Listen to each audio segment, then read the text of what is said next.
Well, media mogul Jimmy Lai, one of Hong Kong's strongest critics of China, has been found guilty of sedition and collusion as part of a landmark case led by Beijing. The verdict has drawn outcry from pro-democracy advocates around the world, and US President Donald Trump has asked his Chinese counterpart Xi Jinping to consider releasing Jimmy Lai. For more on this, I'm joined by Chung Ching Kwong, senior analyst at the Inter-Parliamentary Alliance on China. Good to have you with us this evening, and thank you for your time. Now, might Beijing actually consider Trump's plea for Jimmy Lai to be released?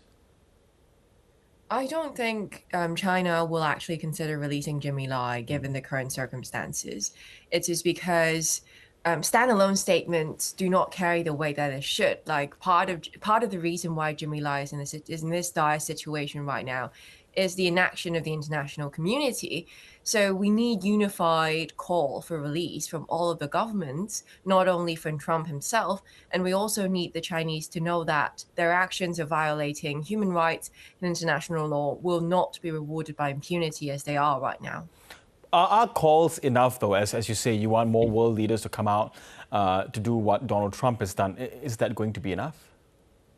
I don't think just calling for Jimmy Lai's release will be enough, because what we actually need is all countries to join together to try to hold China accountable for all of the human rights abuses, not only to Hong Kong, but to the Uyghur region, to Tibet, and to other places in the world as well. And those actions have to carry diplomatic cost instead of just a statement saying that we condemn this, we condemn that, we're very concerned. I think actual actions to let China know that your actions is not going to be rewarded by impunity is needed.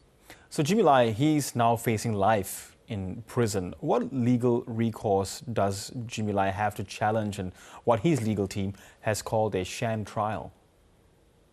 So technically, Jimmy Lai can appeal for this verdict and the sentencing that's going to be handed down in the future.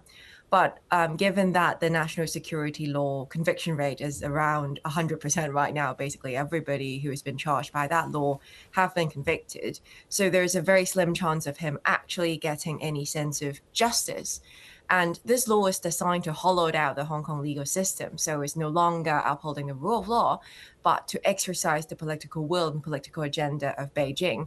So I'd say there are very limited things that Jimmy Lai and his legal team can do to actually give him the fair treatment and the due process that he's actually due.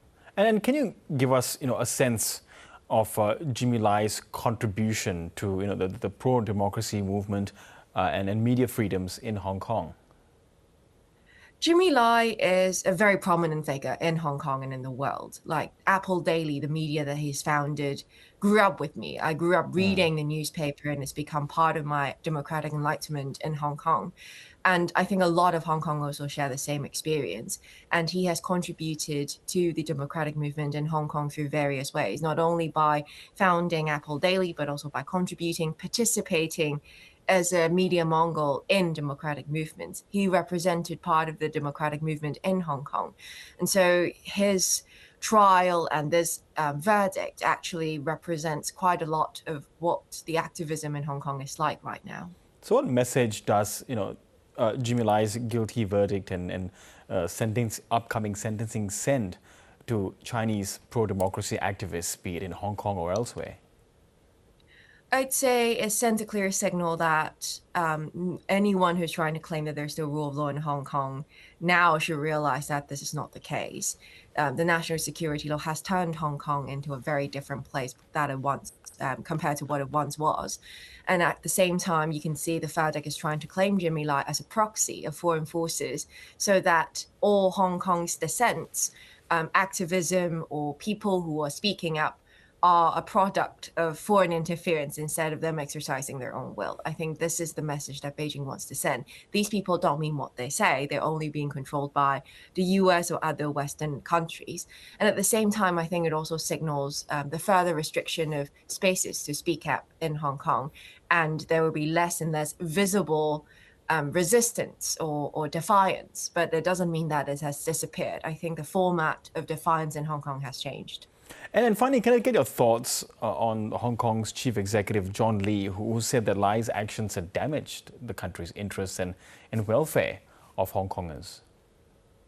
I think what's actually damaged the welfare of the country and of the city is what the Hong Kong government had done, which is using the national security law to prosecute an innocent man who has done nothing wrong. If Jimmy Lai is in Australia and other countries, he'll be treated as a hero that is fighting for democracy and freedom instead of a criminal that the Hong Kong government has treated him and like tortured him behind bars. So what actually has hurt the city's interest is John Lee and his ruling in Hong Kong under the national security law. Okay, Chung Ching Kwong, really appreciate you sharing your thoughts with us. Thank you so much. Thank you.